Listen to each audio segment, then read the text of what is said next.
Dr. Vito, pwede po ba naming palitan ng herbal supplement ang gamot na simvastatin na alam po namin na gamot para mapababa ang aming kolesterol?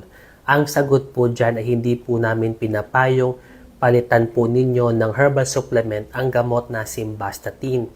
Unang-una, ito po ay may recommendation ng doktor at meron pong indication po ito kung ito po ay kailangan po namin ibigay.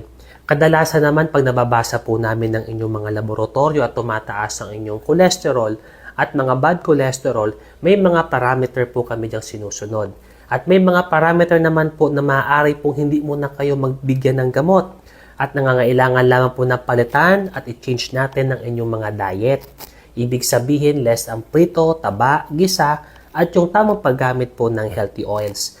At kung nakita naming mataas ang inyong cholesterol, ang advice po namin sa inyo is kayo po ay magpapakonsulta po sa mga butihing doktor. Maaari niyo pong ipagpaalam kung kayo po ay iinom po ng herbal supplement at ayaw niyo po ng gamot. Nang sa ganon, maipaliwanag po kung ano po nararapat para sa inyo. Ito po si Dr. Vito, ang inyong Mindoreñong manggagamot.